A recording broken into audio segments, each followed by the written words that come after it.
อนอ่อยผู้ชายอ่ะม่อนทำอะไรเนี่ยฮะทำอะไรคะโอ้ยมีความสุข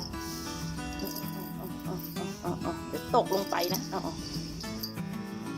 ตกลงไปฉันไม่ช่วยนะ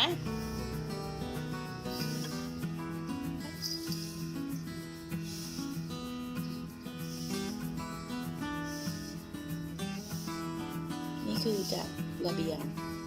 ช่องชั้น2ถ้านางกิ้งตกลงไปคอตกเลยนะซึ่งเคยตกแล้วจ้าไม่เข็นตกลงไปแล้วก็นอนนิ่งๆให้เราไปบุก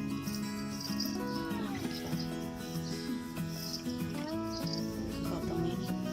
ก็คือชั้น2ลงไปเนี่ยก็ตกตุ๊บแล้วเนี่ยขอบเนี่ยขอบมาเลยคือตัวผู้จะอยู่ที่สวนจะเป็นสวนของมันเขาจะนั่งกินลมชมวิวแล้วมากิ้งไปกิ้งมาอ่อยมือเล่นอาบน้ำล้างหน้าแต่งสวยอ่อยเธอเห็นฉันไหมฉันสวยนะ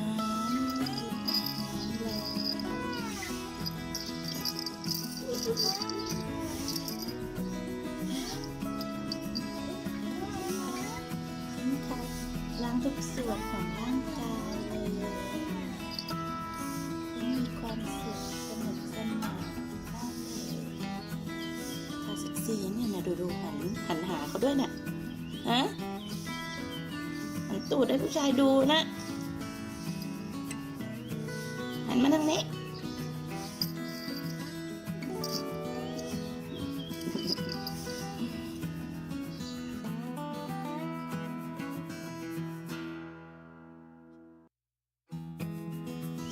จริงๆเราเคยเจอแล้วก็เจอปูนเย็นๆสักๆแล้วละอากาศดีๆเช้าๆเสียงนกร้องเขาก็จะ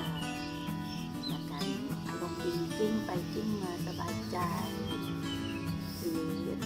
บริเวณบ้านเลยเขาก็เลยจะจับตึ้งนอนเปิดพุงเนื้อเช็ดตัวอาบน้ำ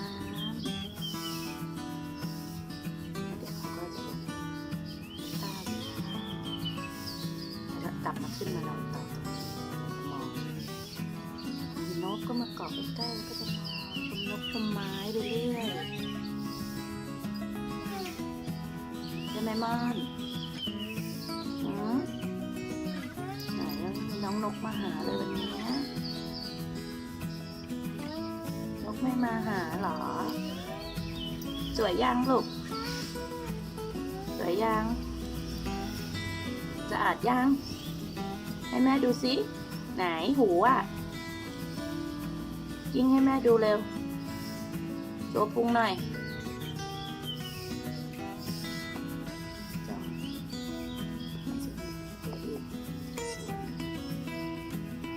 เอาเร็วสวยยังเสร็จแล้วนะสวยยังคะ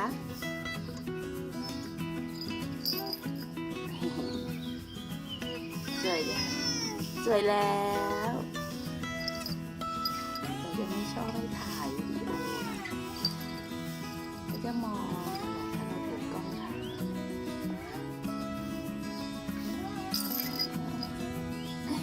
จ๋า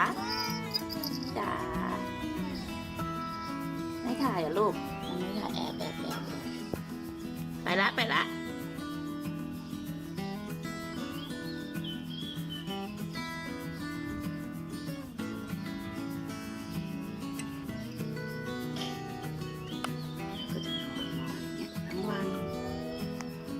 เราก็ไปทำงานเขาก็เข้า